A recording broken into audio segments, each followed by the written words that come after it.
Bora, então, fazer uma revisão zona rápida aí. Nada muito aprofundado, mas eu acho que é importante a gente relembrar alguns conceitos antes da gente começar por si mesmo a nossa disciplina de estrutura de dados. Vamos começar revisando e discutindo algumas coisas sobre a linguagem Java, que vai ser a linguagem utilizada nesse semestre. E lembrando que tudo que a gente está aplicando aqui de dados, né, de análise das estruturas de dados, a gente pode aplicar em qualquer linguagem. E a gente pode pensar realmente em qualquer linguagem. Vou fazer as minhas recomendações de livros depois, para que vocês possam ver se vocês querem, né, segui-los, adquiri-los, lê-los em PDFs online, readers, né? Tem várias soluções aí, os livros não são caros, são legais, eu recomendo. São leituras que a gente usa lá na frente depois. Vamos voltar aí para o Java. O Java, sendo uma linguagem multiplataforma, ela tem uma Java Virtual Machine rodando aí por debaixo dos panos. Você faz o seu código-fonte em Java, ele é compilado e após essa compilação ele gera um .class e esse .class é interpretado pela Java Virtual Machine. E é isso daí que dá essa portabilidade entre vários sistemas operacionais, né? Então, essa capacidade de rodar em vários sistemas é mediante a execução de um código criado sempre para a mesma coisa, que é a Java Virtual Machine. A gente tem a Java Virtual Machine, ela não é um programa específico de um fabricante, ela, na verdade, ela tem por conceito que ela é um conjunto de especificações técnicas, e aí, se você ler as especificações técnicas, você pode criar a sua própria Java Virtual Machine aí, sei lá, Java Virtual Machine do bebê. E aí vai lá e você faz a sua. Você pode. E essa daí é uma grande sacada. Então, a Oracle mantém uma Java Virtual Machine, assim como existe uma versão open source dela, né, que é mantida aí pela comunidade. E por conta disso, você pode ter, cada um pode criar a sua Java Virtual Machine. E como é um conjunto de especificações, ela serve não somente para Java, mas serve para outras linguagens, porque se você escrever o compilador da tua linguagem para ele gerar código inteligível pela Java Virtual Machine, interpretável pela Java Virtual Machine, beleza, você pode criar a sua própria linguagem que ela poderá ser executada na Java Virtual Machine, que é o caso, por exemplo, do Ruby. O Ruby roda sobre a Java Virtual Machine, ele tem essa característica também, assim como várias outras linguagens. Lembrando, então, que para a gente criar um arquivo Java, a gente tem algumas regras de nomeação. As regras de nomeação de classes, que são, né, os nomes dados às grandes estruturas que a gente vai conter os nossos códigos, essas grandes, perdão, essas grandes estruturas chamadas de classe, ela tem o esquema common case para nomeação, né? A primeira letra de cada palavra que compõe o nome é em maiúsculo. Então, a gente tem ainda um detalhe muito importante, que tudo que a gente for escrever vai ter a primeira letra em maiúsculo. Então, seria esse sem título, por exemplo, aqui, ele seria algo assim, né? Se eu fosse escrevê-lo, ele ficaria sem, eu não posso usar espaços, título, e sem acentos também, né? E isso daqui seria um nome válido para essa classe, sem título. Só que esse nome daqui que a gente dá na nossa classe, ela sendo pública, eu tenho que colocar o mesmo nome no arquivo .java que a contém. Eu só posso ter uma classe pública por arquivo, por quê? Porque o nome da classe pública tem que ser o nome do arquivo. Logo, só posso ter uma classe pública. Se a classe não for pública, eu posso ter outras classes aqui dentro. Eu posso ter várias classes aqui dentro, e aí o nome do arquivo .java não precisa ser igual ao nome de classe nenhuma. Também tem essa característica legal que a gente pode citar aí das nomeações. Lembrei a vocês, então, que a gente trabalha com uma Java Virtual Machine, que ela interpreta os códigos que foram compilados. Então, nós temos dois processos, que são a interpretação e a compilação. A compilação acontece de pegar o código Java e verificar semanticamente se há algum erro, e ele gera um código compilado .class, e esse .class ele é interpretado, e aí a gente vai ter em cima dele os possíveis problemas, que são as exceptions, ou os erros. As exceptions e os erros são as exceções e os erros que acontecem em tempo de execução. Então, quando você declara alguma coisa que vai acessar uma posição inválida, ela pode estar certa semanticamente, mas na hora que você roda, ela gera um erro para você ou uma exceção. Então, são detalhes e exemplos importantes. Vamos fazer aqui o nosso primeiro arquivo de revisão. Então, eu vou dar um salvar nesse cara daqui, arquivo salvar como. A gente vai lá dentro da nossa pastinha. Eu já deixei um arquivo preparadinho aqui, isso aqui é parte da teoria, depois a gente vai trabalhar com ele, depois separarei cada um em pastas, né? Então, o primeiro passo aqui vai ser a gente criar o nosso revisão 01, vai ser o primeiro arquivozinho de revisão. Então, primeiro arquivo de revisão, eu tenho que colocar exatamente o mesmo nome do arquivo na classe, porque ela é pública. A gente vai começar agora com uma classe principal. A classe principal ela já mostra algo interessante, que o esquema do Common Case, que determina que a primeira letra da primeira palavra, de cada palavra que compõe o nome, seja maiúsculo para indicar uma classe. Aqui indica, então, que eu tenho uma classe chamada string. E essa classe chamada string é legal porque visualmente eu sei que isso é uma classe por causa do S maiúsculo. E eu sei, por exemplo, que main não é uma classe. E por que eu sei que o main não é uma classe? Porque não começa com uma letra maiúscula. Então, seguir o esquema de nomeação das classes, métodos e atributos do Java é muito legal. E das constantes também, né? Então, qual que é o esquema? As classes, cada palavra começa com uma letra maiúscula.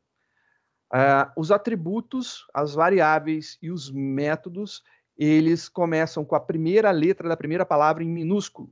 E as demais palavras, elas terão a primeira letra em maiúsculo. Então, seria, por exemplo, algo assim. Isso é um nome possível. Então, isso aqui poderia ser uma variável, poderia ser um método, poderia ser um atributo, ou algo assim, escrito dessa forma, já teria essa indicação. Nós temos, então, também a possibilidade de tudo escrito em maiúsculo. Tudo escrito em maiúsculo nos indica constantes. Então, constantes a gente vai trabalhar bastante aí, vendo dentro das classes as possibilidades de algumas constantes. A gente já trabalhou em POO, acho que a gente usou mais, mas dentro de uma classe você tem algumas palavras, tudo escrito em maiúsculo. Essas palavras são constantes.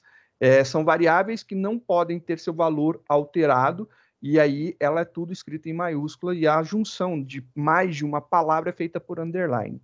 Seguindo essa ideia, a gente vai falar agora dos tipos de variáveis. A gente tem os tipos primitivos e os tipos referência. A gente viu que tipos referência são as classes que geram nossos objetos, né? Então, isso já é legal. Então, os nossos tipos primitivos são inteiros, a gente tem o byte, o short, o int, o long, ponto flutuante, float, double, a gente tem o caractere char e a gente tem o booleano boolean. Então, cada um deles tem um tamanho. Então, se você começar lá pela parte dos inteiros, o byte tamanho 1, o short tamanho 2, o int tamanho 4, o long tamanho 8. O float tamanho 4, double é o dobro dele, tamanho 8. O char tem o mesmo tamanho de um short, ou seja, ele tem 2 bytes, mas ele é equivalente ao inteiro. Então, você faz conversão direta para o inteiro. O boolean, ele é o menor dos tipos em tamanho, ele ocupa 1 bit. Lembrando que 1 byte são 8 bits, então você poderia ter aí, se você declarar uma variável do tipo byte, você teria equivalência a poder declarar 8 variáveis do tipo boolean. Então, é uma característica legal que ela ocupa 1 bit. É ou não é, true ou false, né? Está ligado ou desligado, é 1 ou é 0, estado lógico alto, estado lógico baixo. São todas as referências aí ao tipo booleano. E a gente pode trabalhar com as conversões, lembrando que a gente tem os caches que acontecem de um tipo para o outro, né? Então, quanto maior o tipo, mais outros tipos ele consegue receber. Dentro dos inteiros, o maior que a gente tem é o long. O long consegue receber o int, que consegue receber também um short, também consegue receber um byte. O int já não consegue receber long, mas o int consegue receber o short e o byte, e assim por diante. Então, a gente tem conversões diretas e conversões indiretas, né? Que precisam da explicitação de um texto falando que será convertido para Por quê? Porque, por exemplo, quando eu tento atribuir um tipo de tamanho maior para um tipo de tamanho menor, ou seja, vou tentar colocar São Paulo em cima de Putim. Putim é pequeno, São Paulo é gigantesca. Então, não cabe lá dentro, vai ter perda disso daí. Então, existe um derramamento de bits, você tem uma perda de precisão. Então, por exemplo, se você pegar e declarar uma variável, eu acho que eu já fiz isso hoje, mas vou fazer de novo. Vou declarar uma variável byte recebendo um valor inteiro, e aí tem que ser maior que 127, né? Se eu fizer isso daqui e compilar o meu código, na hora que eu compilo meu código, ele dá lá a mensagem, olha só, erro, tipos incompatíveis, possível perda de precisão na conversão entre inteiro e byte. A gente está fazendo o quê? O byte, ele tem tamanho 1, o int tem tamanho 4, né? Se eu tentar colocar o inteiro, eu vou ter esses três aqui, ó, 75% da minha variável eu vou perder. Então, esses números, na verdade, e você tem que lembrar que a gente está fazendo em decimal, mas os números são armazenados de forma binária, né? Esses números binários serão perdidos. E aí eu vou gerar uma conversão diferente. Então, isso daqui gera problema para a gente. Se eu colocar uma variável, por exemplo, long, para receber o valor 200, e 200 é inteiro, ou seja, é menor que o long, e eu compilar, ele não dá erro. E olha só que interessante, isso daqui ele não dá erro, por quê? Porque o tipo maior consegue comportar dentro dele o tipo menor. Seria eu pegar um número inteiro e colocar um byte dentro dele. Ainda sobra espaço, olha lá, eu poderia ter colocado 4 bytes dentro dele. Então, essa é a grande sacada da conversão. E a gente vai usar muita conversão nesse semestre, a gente vai precisar trabalhar muito com essas conversões, né? E vamos continuar a nossa brincadeira, então a gente vai falar sobre um tipo referência, né? O tipo referência que a gente mais usa é o tipo string. Então, quando eu declaro uma variável, né, chamada nome e eu falo que ela é do tipo string, na verdade, eu não estou declarando uma variável, eu estou declarando, na verdade, um objeto do tipo string. Então, ele tem aqui um S maiúsculo, a string. Se o S é maiúsculo, ele não está indicando um tipo primitivo, ele está indicando uma classe. E classe não gera variáveis, classe gera objetos. Então, os objetos que a gente pode criar a partir da classe string são todos aqueles que eu posso colocar textos dentro. Então, ele tem algumas coisas além do texto. Esse cara daqui, eu poderia atribuir a ele um texto qualquer. Opa. Posso atribuir um texto qualquer. E olha que interessante, ele não segue a regra, né, da criação de objetos padrão que a gente tem utilizando o operador new e chamando o construtor. Mas isso é uma característica da string. A string é um objeto diferentão, né? Ela tende a ser mais parecida possível em sua manipulação com um tipo primitivo.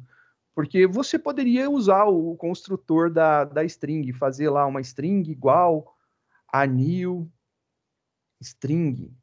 E aí você pode passar um texto dentro. Isso daqui também é possível.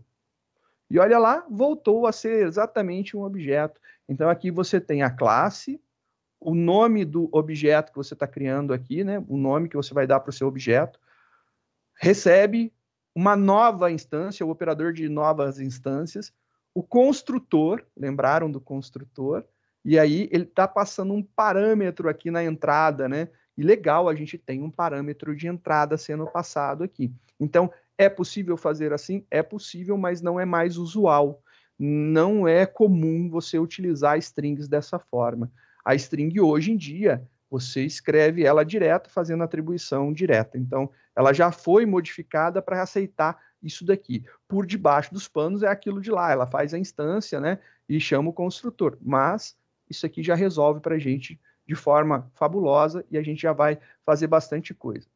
qual que é a diferença do tipo primitivo para uma classe, né? Os objetos criados a partir de uma classe. Quando eu falo de uma variável que foi criada, né, de um tipo primitivo, a variável ela só armazena o valor. Então ela tem um determinado tamanho. Tanto é que a gente bate muito em cima dos tamanhos, né? Para a gente saber. E ela armazena um único valor e acabou. E ela tem uma capacidade de armazenar, né? Ela é limitada a um determinado tamanho de elemento lá. Por exemplo, se eu falar do byte, declarei uma variável do tipo byte. Eu posso declarar qualquer valor, desde que esteja na faixa de menos 128 a mais 127. Se eu tentar 129 positivo, não pode. Não dá, não cabe dentro, passa do limite da variável, né? Ele não aceita isso daí. E o que eu posso fazer com isso? Nada. Uma variável, ela só guarda o valor e acabou. Você pode ler o valor ou mudar o valor. É isso que ela faz, né? Você só coloca isso daí lá. Agora, quando a gente está lidando com tipos referência, normalmente os tipos referência são associados a uma capacidade de fazer muitas coisas. Por exemplo, uma string, ela pode ter um único campo de texto que você pode colocar nela, mas ela tem um monte de funções associadas a isso daí. Então, a grande característica de uma string, nesse caso, sendo um tipo referência, um tipo objeto, é que eu posso realmente só colocar um único texto nela. Nossa, fica muito parecido com o que a gente já fez com uma variável. Mas eu tenho vários métodos associados. Eu tenho, para comparação, eu tenho equals, eu posso fazer conversão para maiúsculo ou para minúsculo com to uppercase, to lowercase. Eu posso verificar se um texto está contido dentro de uma string com contains. Eu posso verificar se são dois textos são iguais, fazendo testes de comparação com vários métodos, ou, por exemplo, o starts with, o ends with, para verificar se começa por ou termina por. Eu posso saber quantos caracteres o texto tem, então eu posso usar o método que retorna o tamanho, né, que é o length. Eu posso verificar um monte de coisas, existem muitas funçõezinhas agregadas à string que me possibilitam isso. Eu tenho um método que converte uma string em um array de char. Ele devolve um array de char para eu poder manipular cada campo como se fosse um. Eu posso fazer isso, ó, que legal, dá para fazer esse esquema. Cara, tem muita função agregada, coisa que um tipo primitivo não tem. Então é bom lembrar esse detalhe que diferencia um tipo primitivo de uma classe, né, que geram objetos. E tipos primitivos geram variáveis. E a gente tem aí algumas coisas interessantes que a gente pode manipular, né? A string ela não pode ser comparada com igual igual. Por que não pode ser comparada com igual igual mesmo? Porque a comparação com igual igual, quando você está comparando tipos primitivos, ele compara valor com valor.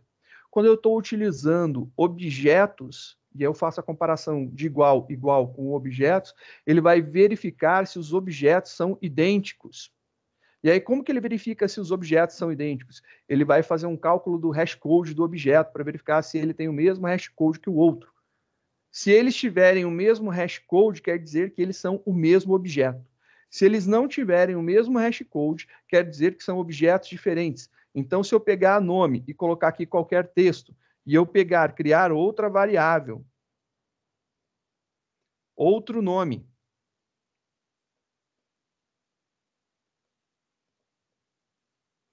e eu comparar essas duas com igual, igual, isso daqui tem que dar falso. Porque ele não compara o texto para ver se o texto é igual. Ele está comparando se essa variável e essa variável fazem referência a um mesmo valor. E eles não estão fazendo referência ao mesmo valor. Aí você fala assim, mas isso aqui é igual. Isso daqui é igual a isso daqui. Visualmente é, mas são duas strings diferentes. E aí são duas instâncias de uma string que tem o mesmo texto dentro dela. E aí ele tem referências separadas, e aí o nome faz referência a essa string, e o outro nome faz referência a essa string. E cada é diferente, tem hashcode diferente. E aí você comparando não dá igual por conta disso. Essa daí é uma grande dor de cabeça que a gente tem nos objetos, que a gente verá como que a gente vai implementar soluções de comparação. Então, a gente vai fazer as implementações de solução de comparação, verificar igualdade entre objetos. A gente vai fazer aí um uso muito interessante do polimorfismo. A gente vai reescrever a forma de comparar a igualdade de um objeto com outro. E a comparação de igualdade que a gente vai fazer vai ser utilizando o equals. E aí a gente vai poder reescrever se um objeto é igual a outro, fazendo as nossas comparações. E é isso daí que a gente vai trabalhar bastante. A gente tem algumas estruturas que é bom lembrar. A gente tem as estruturas de decisão e as estruturas de escolha. Então, a gente pode ter ifs que vão testar alguma coisa. E aí você tem aqui o if com uma condição lógica acontecendo aqui dentro. Então, eu poderia verificar alguma coisa se for verdade. Se for verdade, ele já cai aqui. Se o resultado lógico aqui for um false, por exemplo, ele não vai entrar nesse if. Mas se eu quiser tratar o false, eu posso utilizar um else, né? E aí eu crio a segunda parte do if. Um if pode ser encadeado, ou seja, ele pode ter dentro dele mais ifs, pode ser tanto na parte verdadeira como na parte falsa. Ele pode ser alinhado com outros comandos, você pode colocar for, while, do while dentro deles, não tem problema nenhum. Você pode fazer esse alinhamento de várias estruturas, e normalmente isso a gente faz muito, né? E a gente pode elaborar essas estruturas. Lembrando, então, a estrutura do if, eu tenho uma condição lógica que deve ser satisfeita, tem que ser uma comparação que resulte em alguma coisa lógica. Então, tem que me devolver um verdadeiro ou falso. A gente pode usar os operadores de comparação lógica, que é o igual, igual, o exclamação igual, que é o diferente ou não igual, maior, menor igual e o menor. A gente pode utilizar eles. Mas também a gente pode fazer junções com os operadores lógicos, né? O AND, o OR, e o não e o SHOR, que é o ou exclusivo. A gente pode usar todos eles para fazer as comparações. Então, se eu tiver mais de algo de uma variável para comparar, ou se eu tiver duas condições dela, se a variável é maior que 1 e menor que 10, eu posso fazer essa comparação. Eu posso verificar se ela é menor que 1 ou maior que 10, então se ela está fora da faixa. Se ela estiver fora dessa faixa, eu dou uma mensagem, faço algum processo. Então a gente tem isso daí. Eu posso verificar se não deu certo isso daqui de alguma forma usando o operador de negação. Eu posso verificar se apenas uma das variáveis é verdadeira. Então ele tem que ter habilitação ou ele tem que ter carro. Então, se ele tiver habilitação em carro, ele não pode fazer nada. Ele tem que ter um ou ter outro.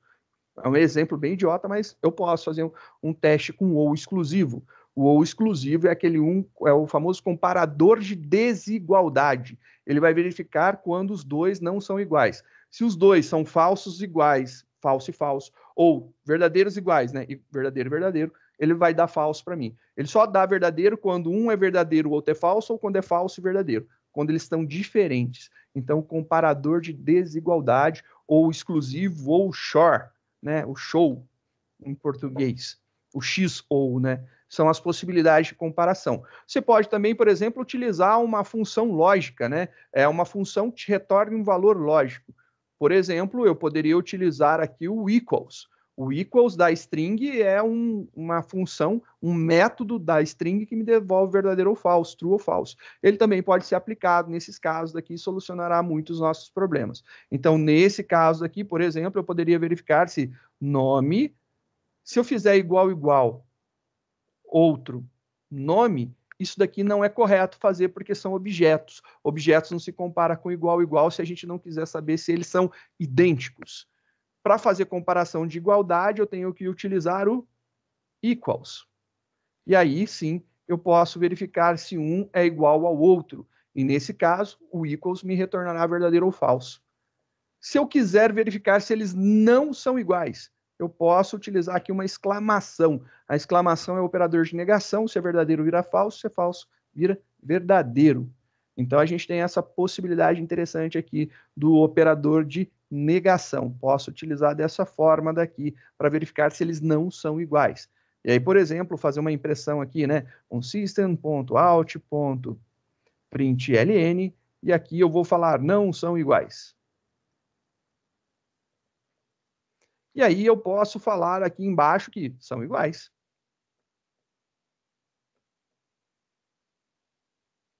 Posso verificar dessa forma. Fazendo essa execução daqui, compilando e executando, você vai verificar que os textos são iguais.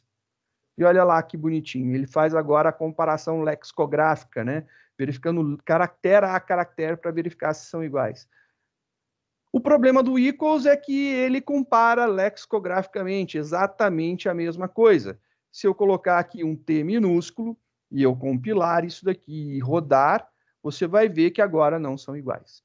E é isso daí que a gente tem no equals. O equals é um comparador de ser idêntico. Se você quiser comparar apenas igualdade independente do case, você tem o equals ignore case. Então já pode utilizar isso aí da string. A gente pode declarar, então, por exemplo, uma variável aqui, int n, declarei uma variável n e vou dar um valor para ela, n igual a 10. E aí eu posso fazer testes com o switch. E aí o switch tem um problema muito interessante. O switch, assim como na linguagem C, ou seja, o Java e todas as linguagens que variaram da linguagem C, né? O switch é muito pobre, ele é muito fraquinho. Então, ele só vai comparar com um único valor por vez. Se você quiser fazer comparação com muitos valores, você tem que escrever um case para cada valor. Isso daí é bem complicado do switch, não é algo muito agradável, né? Então, normalmente, quando você precisa comparar faixas de valores, você não usa o switch. O switch é legal para quando você tem que verificar se é 1, se é 2, se é 3, se é 4, alguma coisa bem direta, pontual. Se é A, se é B, se é C, valores em char também ele consegue verificar. Então, é uma característica do switch case, né? Então, o switch é isso daí. Ele funciona da seguinte forma, você coloca o switch, abre parênteses, abre chaves, e aqui dentro dos parênteses, você vai fazer o seguinte, você vai colocar a variável que você vai testar. Então, por exemplo, eu quero testar o valor da variável n, coloco a variável n aqui. Se eu quiser agora verificar algum valor, eu vou utilizar os cases da vida. Então, case valor igual a 5. Se for 5, eu posso fazer alguma coisa, sei lá, system.out.println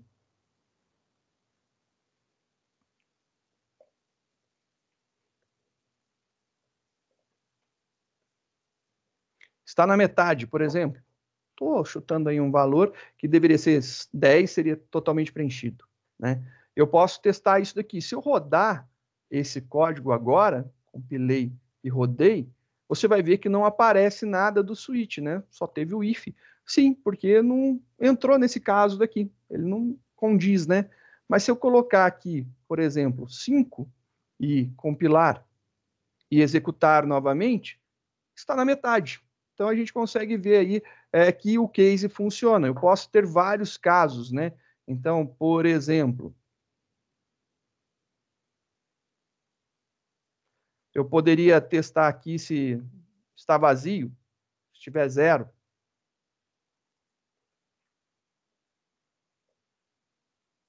Ou se for 10, está cheio. E aí vem uma característica muito interessante, né? Quando eu testar isso aqui, não precisa estar em ordem, porque ele irá avaliar cada um dos casos, né? Então, ele vai testar o primeiro caso, segundo caso, terceiro caso, todos os casos que tiverem aqui. Mas, compilando, executando, ele deu uma bugada muito interessante falando isso aqui, ó. Não são iguais, está na metade, está vazio e está cheio.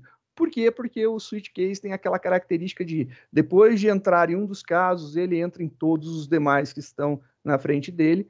Por isso, a gente precisa dar uma pausa nele, né? A gente precisa pará-lo de alguma forma. Uma das formas é utilizando o break. Então, você pode colocar o break aí para parar. O último não precisa ter break. Mas se você for, por exemplo, ter um else do switch, né, um senão dele, o senão dele é escrito com a palavra default. Então, se não for nenhum dos valores apresentados, siga para o valor padrão. Então, você pode colocar aqui e colocar um default.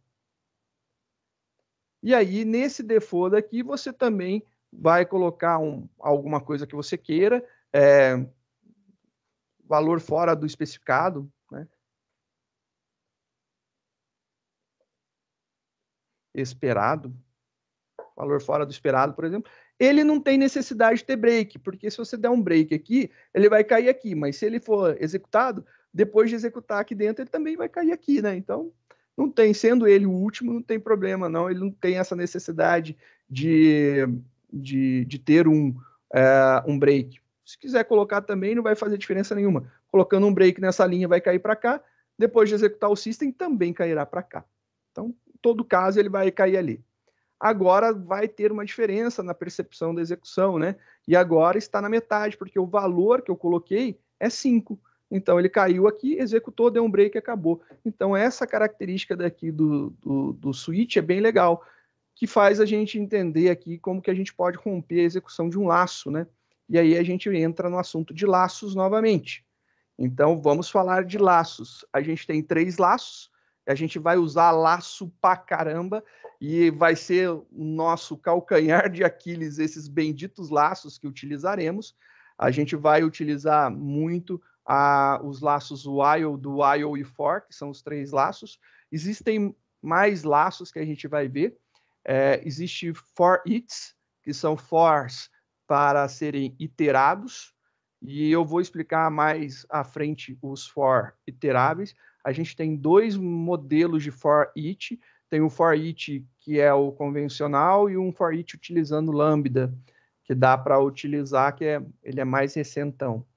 E aí você tem as 2 possibilidades de utilização. Vamos focar primeiro nos 3 laços aí que a gente tem.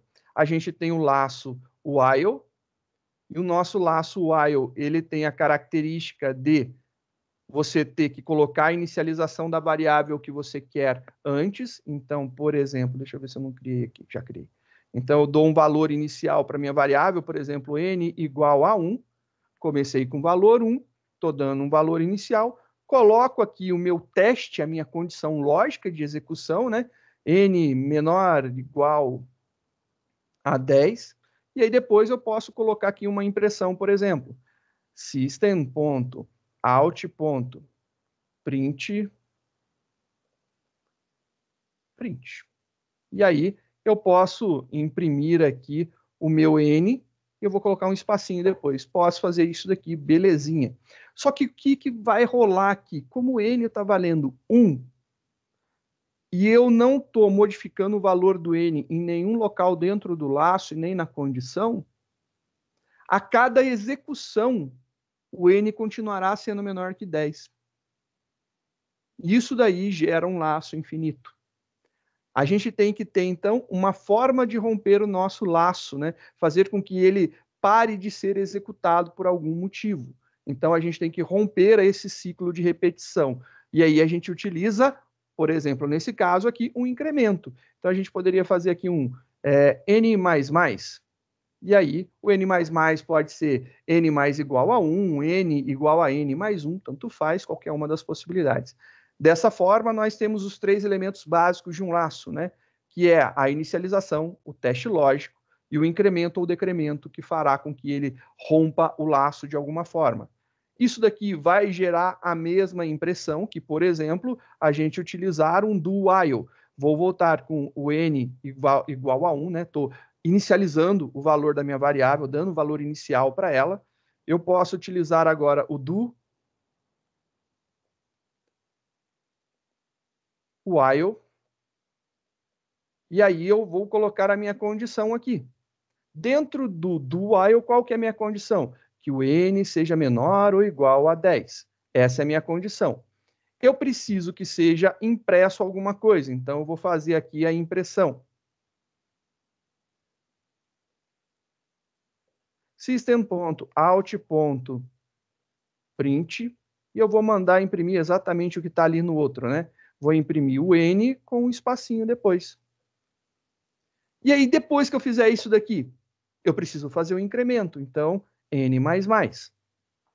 E aí eu tenho a inicialização, eu tenho dentro do meu laço o meu incremento ou decremento, e lá no final eu tenho meu teste lógico. Eu tenho os 3 componentes, só que o local do teste mudou. Ele ficou lá no final. Todos eles vão gerar o mesmo processo. Que eu vou poder fazer isso aqui com o for. O for tem a característica de poder fazer tudo dentro dele. Então, o for, eu posso vir aqui e falar o seguinte, olha, o meu n começa com 1, ponto e vírgula, o meu n vai até menor ou igual a 10, ponto e vírgula, o meu n será acrescido de 1 em 1. Então, eu tenho a inicialização, eu tenho o teste lógico e eu tenho o meu incremento ou decremento. São as 3 caselinhas do meu for. Então, eu tenho lá as 3 separadas por ponto e vírgula. Então, eu preciso ter esses 2 ponto e vírgula sempre. Eles precisam estar ali. Tem que estar. Não pode fazer sem. Feito isso, vou colocar lá o meu system, né? System.out.print, e aí a gente vai imprimir o n. N, e aqui eu vou colocar mais e um espaço.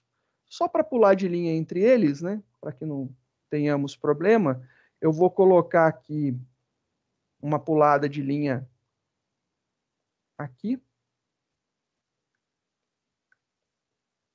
Cada vez que eu declarar, eu vou colocar aqui uma pulada de linha, né? Só para a gente ter essa possibilidade aí. Rodando esse cara, compilando, executando, você tem as saídas exatamente iguais. Olha lá que legal. Tanto faz qual laço utilizar, eu consigo o mesmo resultado. E aí vem a discussão. Qual laço eu devo de utilizar, que a gente sempre discute? Aquele que te faz feliz. Existem algumas condições, né, que são mais atrativas, não que sejam obrigatórias, elas são mais atrativas. Se eu tenho algo que precisa ser executado pelo menos uma vez para depois eu testar, eu utilizo um do while. Se eu tenho alguma coisa condicional, né, que aí eu posso trabalhar com várias análises para verificar se deve ser repetido, eu uso um while. Se eu tenho uma contagem, eu uso um for. Normalmente a gente segue essas ideias. É aquele um que literalmente te faz feliz. É isso mesmo, André. Você usa aquilo que te faz feliz. O importante, novamente, se você olhar um while, você tem que entender ele. Se você olhar um do while, você tem que entender. E se você olhar um for, você também tem que compreender. O que você precisa saber de laços, que é muito importante? Que precisa ter uma inicialização da variável que vai ser testada, precisa ter um teste lógico e precisa esse teste lógico ser rompido de alguma forma, que a gente chama de incremento-decremento, mas não necessariamente é isso daí, porque senão a gente vai cair num processo de laço infinito, como eu falei aqui no início, sem esse mais aqui. Exatamente, uso que funciona e que não dá laço infinito. Se eu não colocasse esse mais aqui dentro, isso aqui se tornaria um laço infinito, porque o n nunca deixaria de ser 1, e 1 sempre é menor ou igual a 10. Então ele sempre vai ser verdadeiro e ele sempre ficaria repetindo a impressão de 1 espaço, 1 espaço, 1 espaço, 1 espaço. Isso daí ficaria infinito e ele não sairia desse ciclo de repetição. Isso daí é o que a gente precisa avaliar nesse momento de laços, né? A gente vai utilizar muito laços e a gente vai estudar muito como montar laços, né? E a gente vai ver que é natural a puxada para um ou para outro tipo de laço, né? Vocês vão ver que normalmente a gente vai utilizar laços for. Por quê? Porque a gente está fazendo contagens, então o for é mais esquematizado para isso. Se a gente for montar, por exemplo, um menu, eu preciso que seja impresso. E aí, leitura da opção selecionada para depois testar. Eu uso um do while. Se eu tenho eu tenho múltiplas condições para serem testadas, normalmente eu uso um while. E é isso. É regra? Não, não é regra. É que normalmente é assim que você vê. Isso daí pode mudar, né, de perfil para perfil, mas comumente são essas as visões que a gente tem na utilização. Para determinados casos, fica mais atrativo você usar determinado tipo de laço. Mas, novamente, insisto que é muito do gosto de cada um. Só para um último tópico importante e interessante, né? O laço for, ele pode não ser composto por todos os itens que estão lá dentro dele, mas os pontos e vírgula devem de continuar existindo, ok? Então, você tem lá a parte da inicialização, você pode não inicializar, então você pode aqui simplesmente não inicializou uma variável. O n vai estar com o valor que ele já estava antes, ou se você quiser declarar ele fora, você pode, não tem problema nenhum, está aqui. Você não tem problema nenhum, está lá, você não precisa colocar a inicialização da variável aqui dentro. Mas você pode colocar também, não só uma, mas você pode inicializar 3 variáveis, quantas você quiser. Então, você pode, por exemplo, jogar esse cara aqui para dentro de novo. Aí você fala, beleza, aqui voltou o que era. Sei lá, vamos colocar aqui int h. Chutei lá uma variável qualquer. Declarei o h. Eu posso inicializar esse h aqui dentro. h igual a, sei lá, 20. Eu posso fazer isso. Então, eu posso colocar aqui várias variáveis sendo inicializadas. Agora, na condição lógica, eu poderia, por exemplo, colocar um e e colocar, por exemplo, i o h menor ou igual a 20 também. Então, eu quero fazer enquanto n for menor que 10 e o h menor que 20. Posso. Então, é só vir aqui e colocar um e. E aí pode ser um e burro ou um e inteligente, aí depende do que você quer. Por exemplo, menor que 20. Não coloquei menor igual. Posso fazer isso daqui. Então, é uma possibilidade que você pode fazer. Não somente deixar aqui dentro, como tirar, isso aqui não precisa ter. Você pode ter um for que não tem nada, né? Então, você pode ter um for, ponto e vírgula, e aí você faz alguma coisa aqui dentro, né? Então, sei lá, tem qualquer coisa aqui dentro. E é isso, você pode. Ele não está inicializando nenhuma variável, o teste aqui não foi colocado e não tem um incremento. Isso daqui funciona? Funciona. E gera um laço infinito. Seria como se fosse um while true ou um for true.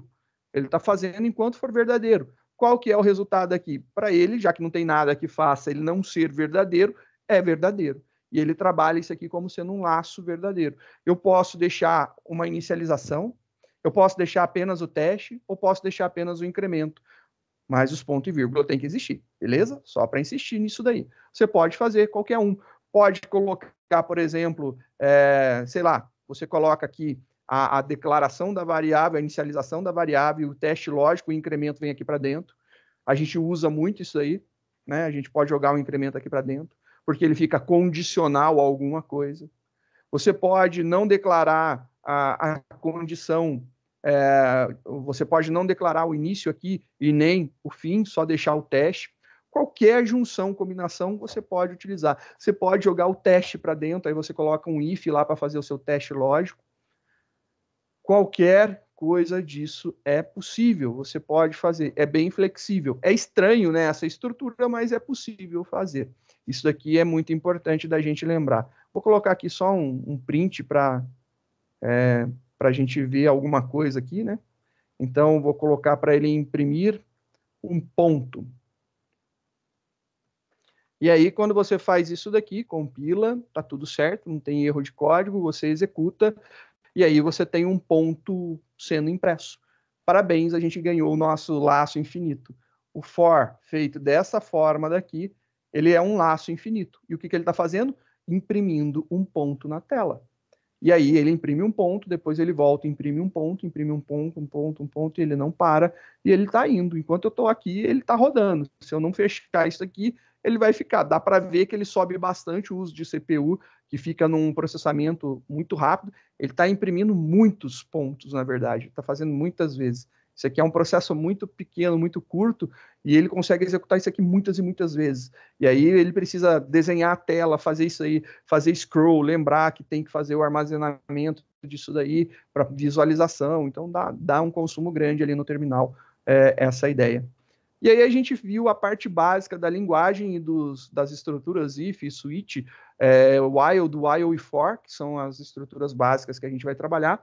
Na próxima aula eu falo com vocês sobre os arrays unidimensionais e multidimensionais, 2, 3 dimensões. A gente precisa focar em uma dimensão. Na verdade, a gente só tem quando chega em conjuntos que a gente vai trabalhar com uma matriz, mas a nossa matriz é uma matriz diferentona, né? Ela não é uma matriz convencional. E aí a gente vai trabalhar só quando chegar nesse ponto daí. Tirando isso, a gente não vai trabalhar com matriz, só vou relembrar para que vocês possam visualizar o que é isso daí. E é essa a nossa brincadeira. E aí a gente fecha dentro do nosso esquema. Na aula que vem, a gente vai falar sobre isso e a gente já vai falar sobre métodos também. Aí a gente já vai fazer uma revisão zona rápida de criação de método, passagem de valores, né? Como que são feitas as passagens, se ela é passada por valor ou é passada por referência, qual que é passado por valor, qual que é passado por referência, dos retornos, quando tem retorno, quando não tem, quando a gente quer ter múltiplos retornos, o que a gente pode fazer. Tudo isso aí a gente já viu em PO, mas beleza, a gente vai rever isso daí rapidamente na aula que vem. E aí acredito que mais uma aula a gente vai falar de PO, falando de orientação a objeto, criação de classes, fazer uma herança, fazer um polimorfismo, e aí, literalmente, a gente dá início à nossa aula de estrutura, começando aí com os algoritmos básicos de ordenação. E aí a gente começa a querer ordenar as coisas, colocar ordem na casa. Beleza, pessoal? É isso daí. Espero que vocês tenham gostado, espero que vocês tenham essa disciplina como sendo uma disciplina tranquila e que te abra a mente, né? Que eu acho que é esse o objetivo, e que vocês venham com tudo para ela, com coração e mente aberta.